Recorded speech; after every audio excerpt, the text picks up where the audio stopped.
Test 10. You will hear a number of different recordings, and you'll have to answer questions on what you hear. There will be time for you to read the instructions and questions, and you will have a chance to check your work. All the recordings will be played once only. The test is in 4 sections. Write all your answers in the listening question booklet. At the end of the real test, you will be given 10 minutes to transfer your answers to the answer sheet. Now turn to Test Man and the woman and answer the questions. First, you have some time to look at questions 1 to 4.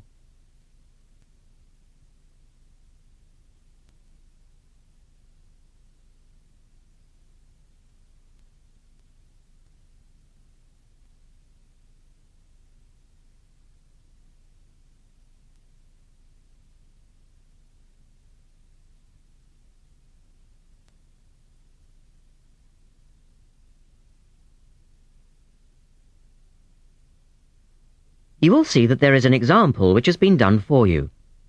On this occasion only, the conversation relating to this will be played twice.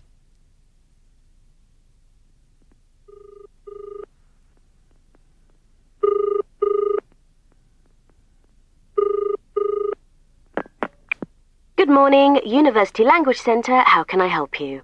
I'm interested in doing a language course. I did Mandarin last year, and now I'd like to do Japanese. The man says he would like to do a Japanese course, so the answer is C.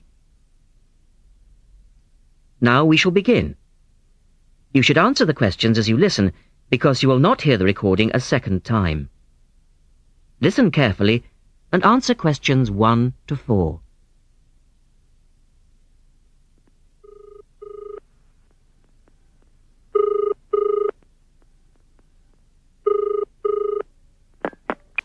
Good morning, University Language Centre. How can I help you? I'm interested in doing a language course. I did Mandarin last year, and now I'd like to do Japanese. Can you give me some information about what courses are available at your centre and when they start, that sort of thing? Yes, certainly. Well, we actually offer a number of courses in Japanese at different levels. Are you looking for full-time or part-time? Oh, I couldn't manage full-time as I work every day. But evenings would be fine, and certainly preferable to weekends. Well, we don't offer courses at the weekend anyway, but let me run through your options. We have a 12-week intensive course, 3 hours, 3 nights a week. That's our crash course, or an 8-month course, 2 nights a week. I think the crash course would suit me best, as I'll be leaving for Japan in 6 months' time. Are you a beginner? Not a complete beginner, no. Well, we offer the courses at 3 levels. Beginners, lower intermediate and upper intermediate, though we don't always run them all. It depends very much on demand. I'd probably be at the lower intermediate level, as I did some Japanese at school, but that was ages ago. Right. Well, the next level 2 course begins on Monday the 12th of September. There are still some places on that one. Otherwise, you'd have to wait until January or March. No, I'd prefer the next course. The woman asks the man for some details about himself. Look at questions 5 to 10.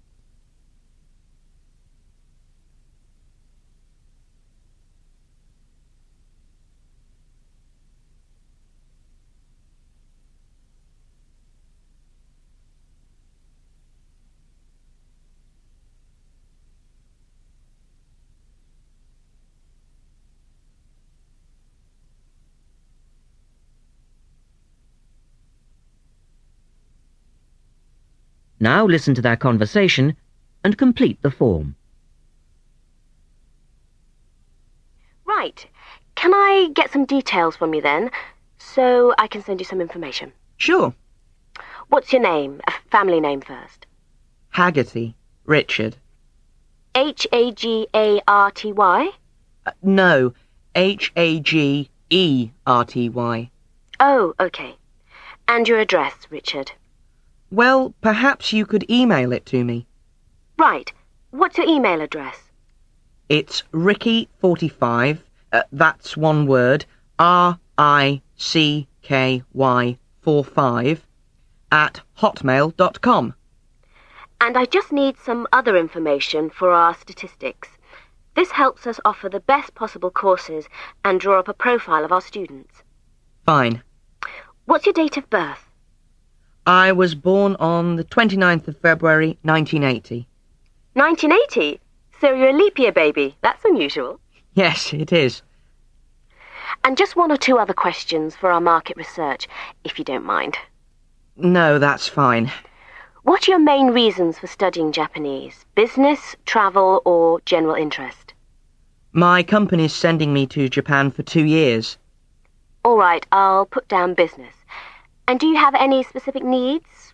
Will there be an emphasis on written language? For instance, will you need to know how to write business letters, that sort of thing? No, but I will need to be able to communicate with people on a day-to-day basis. Okay, so I'll put down conversation. Yes, because I already know something about the writing system at an elementary level, and I don't anticipate having to read too much. You said you'd studied some Japanese. Where did you study? 3 years at school. Then I gave it up, so I've forgotten a fair bit. You know how it is with languages if you don't have the chance to use them. Yes, but I'm sure it will all come back to you once you get going again. Now, once we receive your enrolment form, we'll contact you. That is the end of section 1. You now have half a minute to check your answers.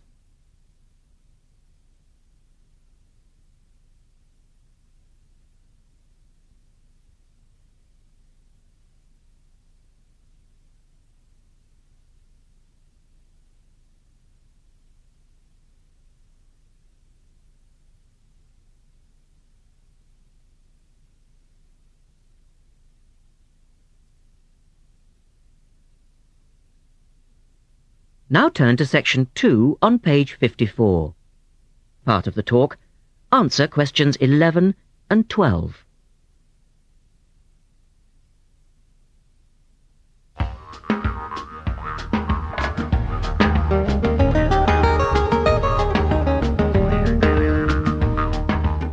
Welcome to this week's edition of Countrywide. And today, we're taking a look at a number of different breeds of working dogs. And here to report on the dogs with jobs is Kevin Thornhill. Thanks, Joanne. Well, yes, dogs with jobs is the subject of today's program. Dogs have earned themselves a reputation over the centuries for being extremely loyal. And here's a little story which illustrates just how loyal they are. Just outside the country town of Gundagai in Australia is a statue built to commemorate a dog which sat waiting for his owner to return to the spot where he'd left him. Well, the story, which was immortalised in a song, has it that the poor dog died waiting for his master, 5 miles from Gundagai, which is where they built the statue. Now that's what I call loyalty. Now look at questions 13 to 20.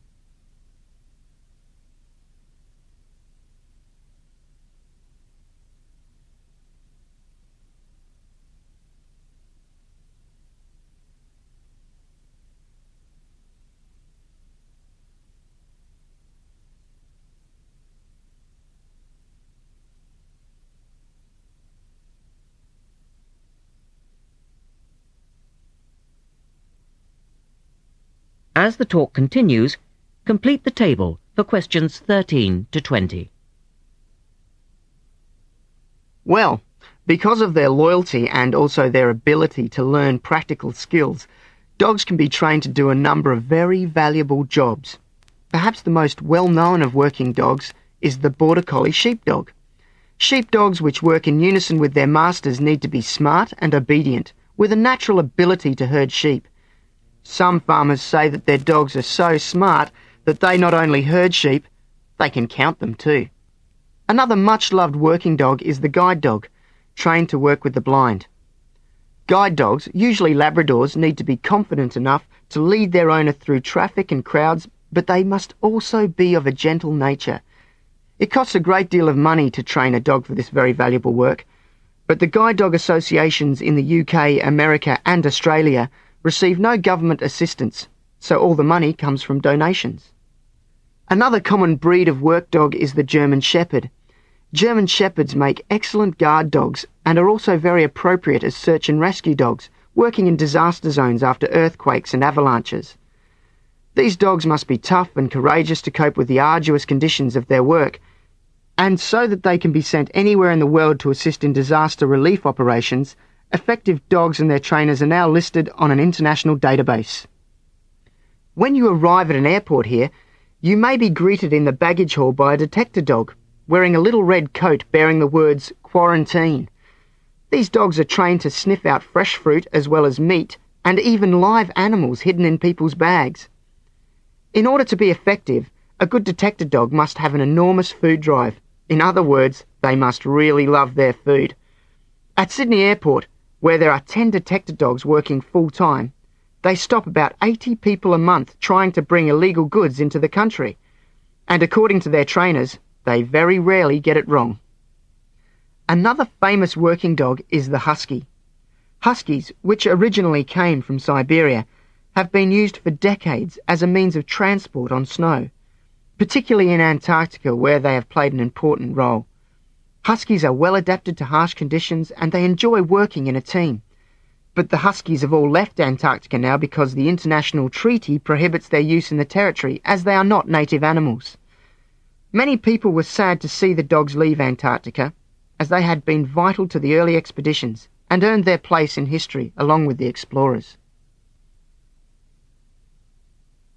That is the end of section 2. You now have half a minute to check your answers.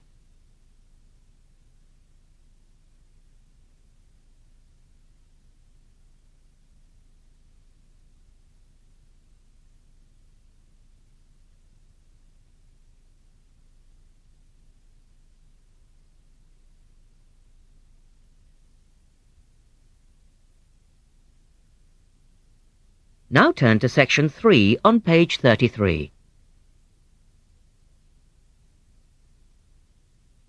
Test 1, section 3. In this section, you will hear a discussion between two students, Rosie and Mike, and a university tutor. In the first part of the discussion, they're talking about a survey they have conducted on local entertainment. First, look at questions 21 to 26.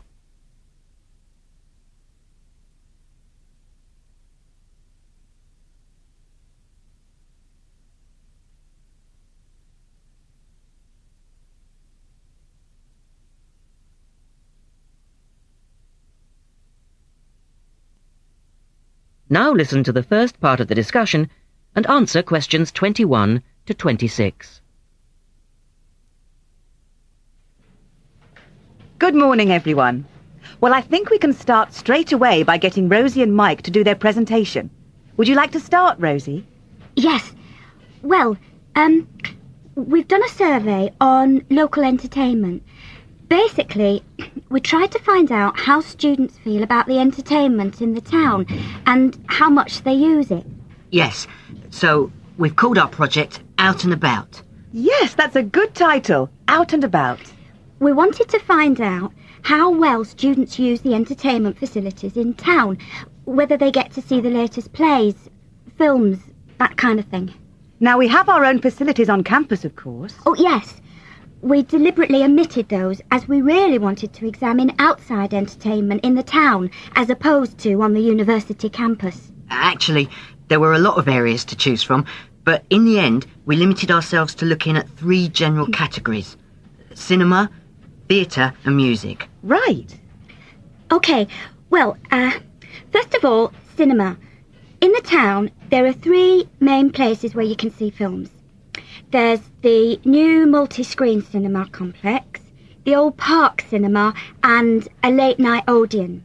So, if you look at this chart, in terms of audience size, the multi-screen complex accounts for 75% of all cinema seats. The Park Cinema accounts for 20% of seats, and the late-night Odeon has just 5% of seats.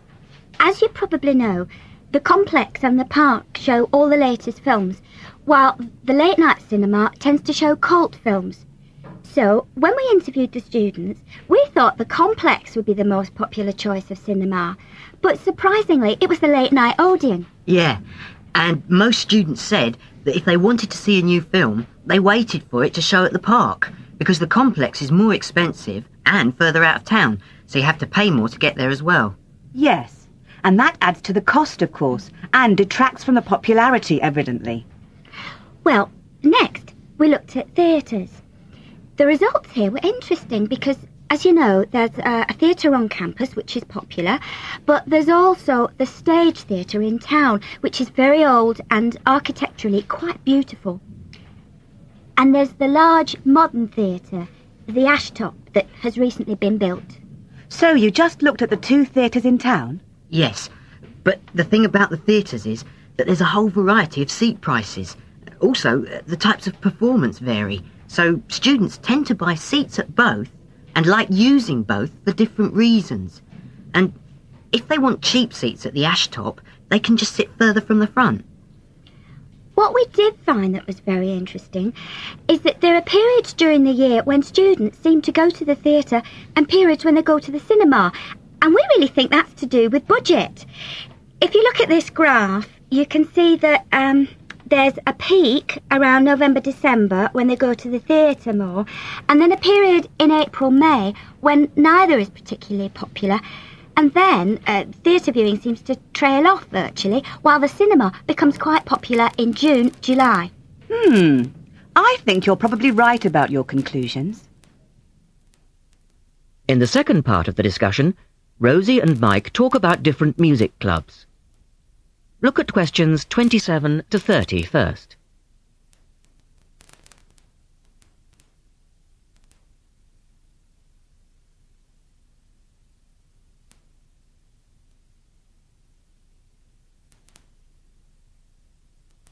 As you listen to the discussion, complete the chart about the different music clubs. Some answers have been done for you.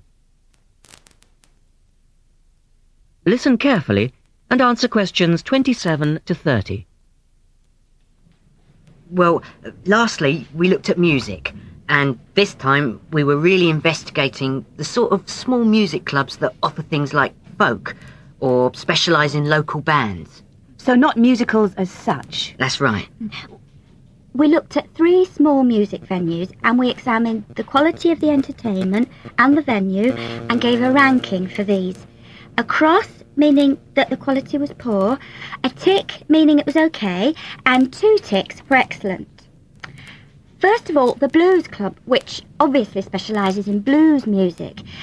This was a pretty small place and the seating was minimal, so we didn't give that a very good rating. No, we don't recommend that one, really.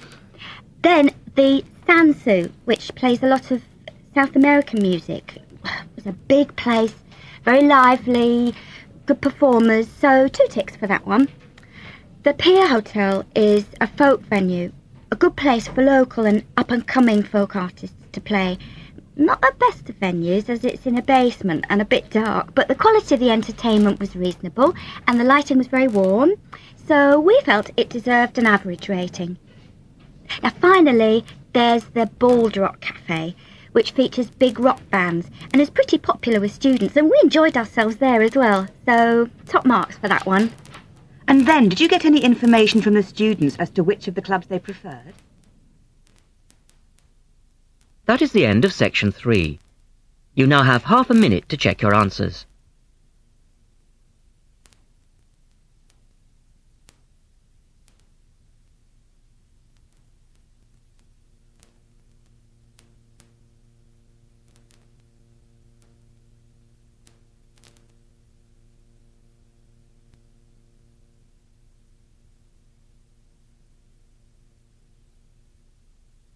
Section 4. You will hear a lecturer talking about dust storms. First, you have some time to look at questions 31 to 36.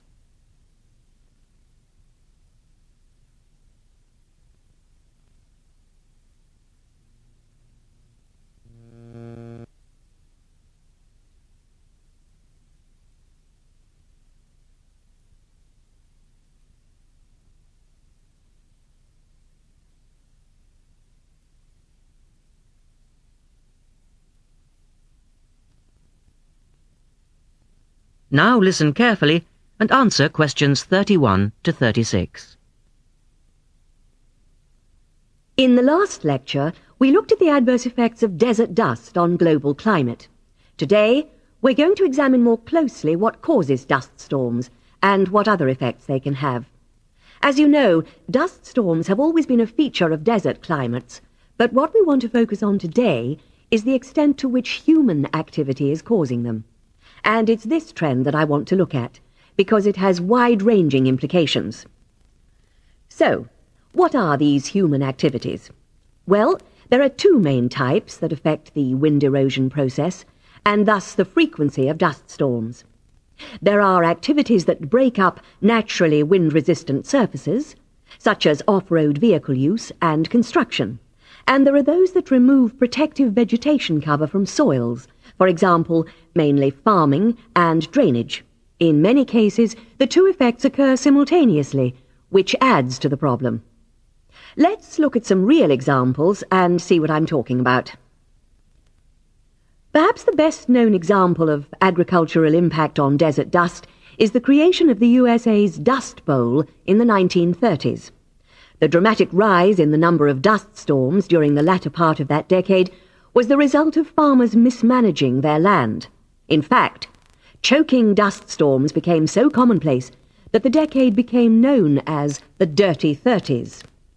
Researchers observed a similar but more prolonged increase in dustiness in West Africa between the 1960s and the 1980s, when the frequency of the storms rose to 80 a year, and the dust was so thick that visibility was reduced to 1,000 meters.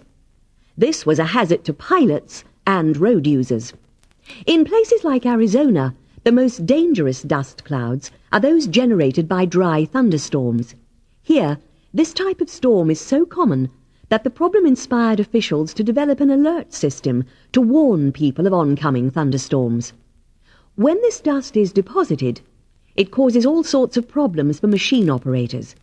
It can penetrate the smallest nooks and crannies and play havoc with the way things operate, because most of the dust is made up of quartz, which is very hard.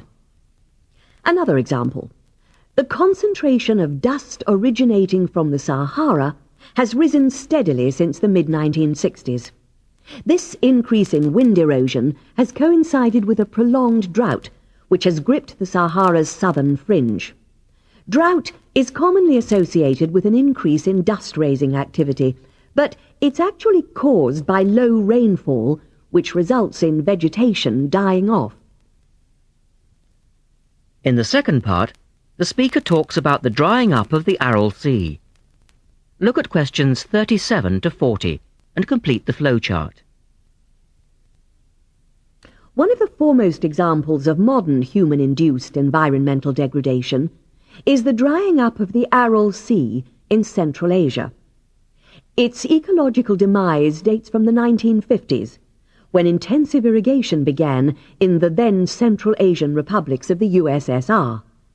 This produced a dramatic decline in the volume of water entering the sea from its two major tributaries.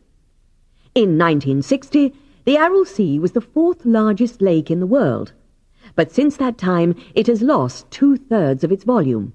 Its surface area has halved, and its water level has dropped by more than 216 meters. A knock-on effect of this ecological disaster has been the release of significant new sources of wind-blown material as the water level has dropped. And the problems don't stop there. The salinity of the lake has increased so that it is now virtually the same as seawater. This means that the material that is blown from the dry bed of the Aral Sea is highly saline. Scientists believe it is adversely affecting crops around the sea because salts are toxic to plants. This shows that dust storms have numerous consequences beyond their effects on climate, both for the workings of environmental systems and for people living in drylands. That is the end of section 4. You now have half a minute to check your answers.